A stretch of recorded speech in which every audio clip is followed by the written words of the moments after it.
E aí, galera? No vídeo de hoje, há pouco tempo eu fiz uma pergunta para vocês sobre se gostariam de conhecer minhas experiências com seguidores. Eu fiz essa pergunta para vocês pelo Facebook, na página oficial, e espero que gostem de como ficou. No tempo em que estou com o canal, que já faz mais de um ano, tive a oportunidade de conhecer muitas pessoas, algumas das quais tive o prazer de conhecer pessoalmente. Na maioria das vezes as pessoas chegam, contam sua história e conversamos um pouco. Mas depois que aviso que a história deles foi publicada, não volto a ter notícias deles. Na maioria das vezes, eles querem permanecer anônimos, tanto do lado do governo quanto do crime. E também, é claro, pessoas civis. No vídeo de hoje, quero compartilhar com vocês uma experiência que tive ao conhecer um operador do Corpo de Forças Especiais. Posso dizer que considero essa pessoa um grande irmão e amigo. Prefiro não dizer o nome dele, então vou chamá-lo de Charlie para não correr riscos. Essa pessoa, quando chegou, veio nos contar que tinha sido morto pelo crime organizado. Para contextualizar, Charlie é de Michoacán. Quando isso aconteceu foi em 2020, no auge da pandemia.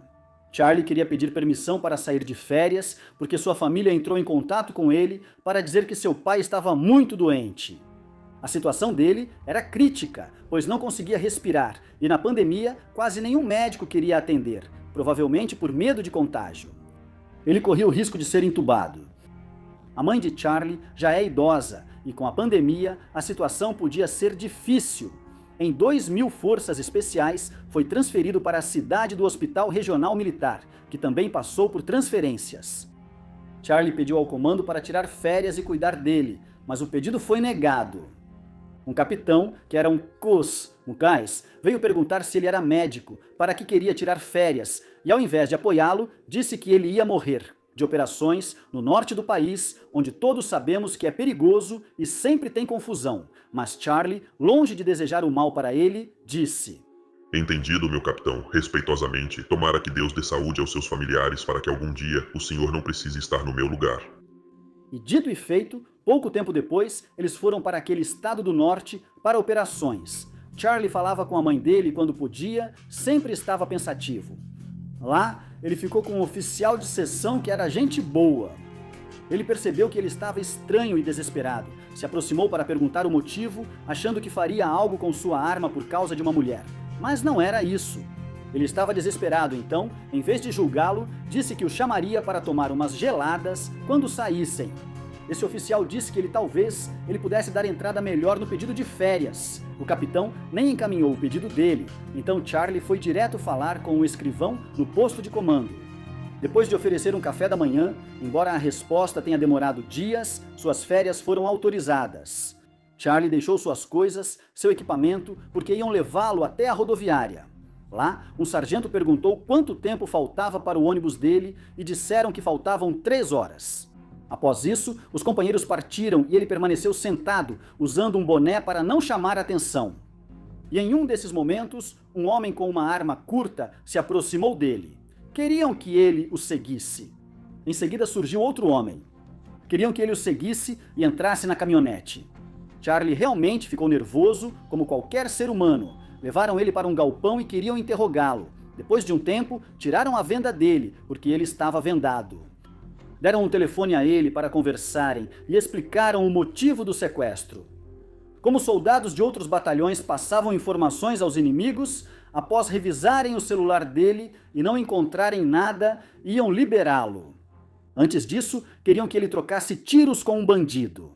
Mesmo assim, o levaram vendado para a rodoviária, onde os bandidos falaram com ele. Nem te vimos, nem você nos viu. Nessa época, Charlie já tinha perdido o ônibus e teve que comprar outra passagem. Ele conseguiu chegar em casa. Seu pai já estava com oxigênio.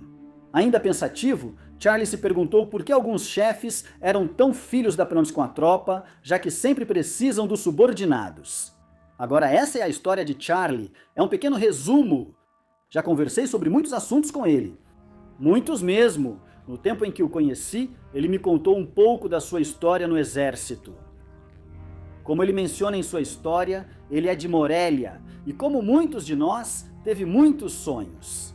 Ele disse que antes de ser militar, queria ser jogador de futebol profissional e que participou de peneiras. Como se sabe, no México, quem não tem dinheiro não tem as mesmas oportunidades que os demais. No lugar onde ele fez as peneiras, havia uma pessoa muito influente em um time profissional: Charlie. Charlie, antes de ser operador de forças especiais, se não fosse pelo nepotismo, não tenho dúvidas de que estaria em um time profissional. Porque até o goleiro do América, Malagón, chegou a dizer nas notícias que esse professor não deixava você estrear. E Malagón teve que sair desse time para outros. E foi aí que ele brilhou. Talvez isso tenha faltado para Charlie, pois todos que jogam futebol sabem que custa caro. Mas se você me perguntar, para mim Charlie teria sido um dos melhores jogadores. Se não fosse por esse professor que não permitiu que Charlie estreasse, por ele não ser filho de algum ex-jogador profissional ou de algum empresário super influente. Como Charlie mencionou, ele é de Michoacán, e onde tentou entrar foi em Morelia.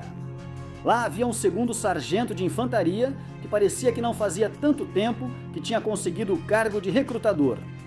Essa pessoa era alguém muito fechado, ele já tinha feito provas, mas quando chegou na parte do exame psicológico, que é onde a maioria reprova, Charlie estava lá tentando. Charlie pediu para esse recrutador dar uma força, conversar com o psicólogo ou algo assim para poder entrar. Mas, sendo uma pessoa fechada, não deu a oportunidade para ele entrar. Charlie teve que se mudar de Morelia para a Cidade do México. Foi lá onde o receberam e ali ele ingressou na infantaria. Estando lá como aspirante, ele conheceu uns caras bem ruins, porque até roubaram o celular dele quando deixou carregando. Ele tinha ficado sem dinheiro, mas também conheceu uma boa pessoa, um grande irmão que lhe deu hospedagem em sua casa. Sem muita roupa, sem celular, não tinha nem para comer, e mesmo assim ele o ajudou. Mas ele aspirava a ser um infante de coração, não sabia que existiam forças especiais, só conhecia a infantaria, e ao entrar percebeu que havia esse extra, esse diferencial. Ele já não se sentia satisfeito em ser da infantaria, ele queria mais. Ele percebeu isso em um desfile onde viu o pessoal das forças especiais, e quis saber quem era aquele grupo. Ele soube que o curso era puxado, porque tinha gente que ia e voltava. Lá dentro, ele percebeu que existiam níveis mais altos, como atiradores de elite, que ensinam conteúdos mais especializados. Muito tempo depois, quando Charlie já fazia parte das forças especiais, ele teve que voltar para Morelia, e esse mesmo sargento recrutador o recebeu. Ele ficou olhando para ele e Charlie perguntou: O senhor se lembra de mim? O sargento respondeu: Como que sim me acuerdo. E Charlie disse: Não, você sim se lembra, você é tal. O sargento surpreso disse. E Charlie explicou. Eu vim aqui. E o sargento disse para ele. ¿Y qué onda? ¿Por qué no entraste? E Charlie respondeu para ele. O senhor não quis que eu entrasse. E o sargento disse para ele. Y ya eres fuerzas especiales. Olha, o senhor perdeu esse elemento. Agora, esse elemento de verdade, todo o meu respeito... Charlie tem muitas histórias que já viveu, mas apesar disso, é uma das pessoas mais humildes que já conheci. Isso é algo que o caracteriza muito. Mesmo após contar sua primeira história, ele deixou uma mensagem que realmente me fez chorar um pouco, pois disse: Cara, se em algum momento o seu canal crescer mais e o YouTube te der a possibilidade de conhecer famosos como Hot Spanish ou Santa Fe Clan, fala de mim para eles, para que possam contratar meus serviços como escolta. E estou realmente esperando essa chance. Quando conhecer o primeiro famoso, vou falar do Charlie. Isso seria uma das primeiras coisas que mencionaria. Se esse famoso não conhecer ele, vou falar para outros até alguém lhe dar uma oportunidade. Decidi contar essa história não só pelo que o Charlie viveu naquele dia, mas por tudo o que está por trás. Essas histórias não começam nem terminam ali.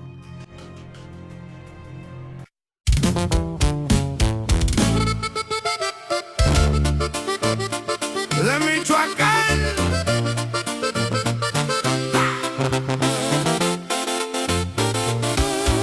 De Michoacán traigo claro el renglón. Desde morro supe bien mi dirección. No se pudo en la cancha por la situación, pero entré a la milicia con firme decisión. En Morelia me cerraron la inscripción. Un recluta no quiso darme solución. Me moví pa' la capital sin explicación y ahí empezó de cero toda mi formación.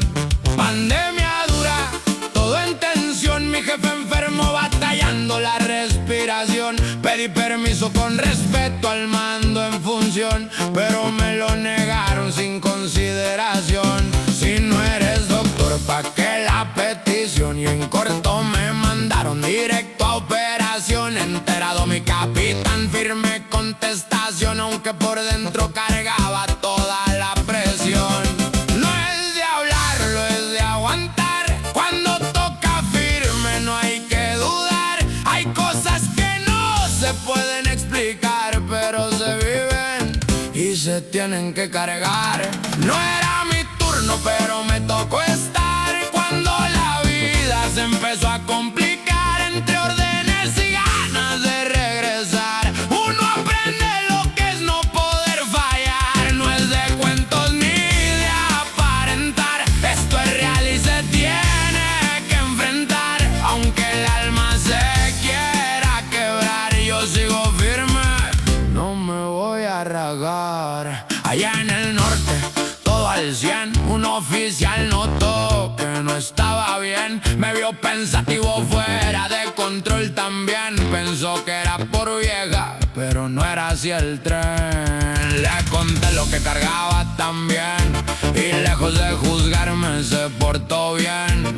Mete el permiso por escrito tal vez, y así fue como todo cambió después. Con un escribiente moví la gestión, le invité un desayuno pa' agilizar la acción. Tardó unos días pero llegó la aprobación, ya tenía en la mano la autorización. Me llevaron solo a la terminal con una gorra pa' no llamar. 3 horas faltaban pa' poder viajar, pero algo raro empezó a pasar. Se me acercan 2 miradas sin emoción. Súbete a la troca, seca la indicación. Me vendaron los ojos sin explicación y en una bodega empezó la tensión. Querían respuestas, pura presión. Revisaron todo sin encontrar razón. No estás metido, dijeron al final de la revisión, pero antes querían probarme con confrontación. No era opción, tocó responder 1 contra 1 pa' sobrevivir. No era orgullo, era no caer, y al final me soltaron sin más que decir. Ni nos viste, ni te vimos, condición. Y me dejaron de nuevo en la estación, ya sin camión, sin dirección, pero con vida y otra visión. No era mi turno, pero me tocó estar. Cuando la vida se empezó a complicar, entre órdenes y ganas de regresar, uno aprende lo que es no poder fallar. No es de cuentos ni de aparentar, esto es real y se tiene que enfrentar. Aunque el alma se quiera quebrar, yo sigo firme, no me voy a rajar. Llegué a mi casa, lo logré alcanzar. Mi jefe con oxígeno luchando por respirar. Mi jefa firme sin quererlo soltar, y yo en silencio sin saber qué pensar. Y me pregunté sin poder evitar, porque hay mandos que te saben negar, si al final del día te van a necesitar.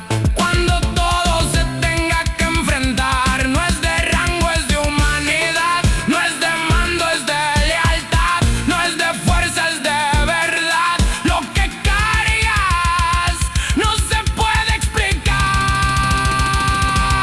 No era mi turno, pero me tocó estar. Cuando la vida se empezó a complicar, entre órdenes y ganas de regresar, uno aprende lo que es no poder fallar. Y aunque el tiempo me quiera cambiar y la vida me vuelva a probar, yo sigo firme sin voltear atrás, porque esto que cargo no se va a borrar.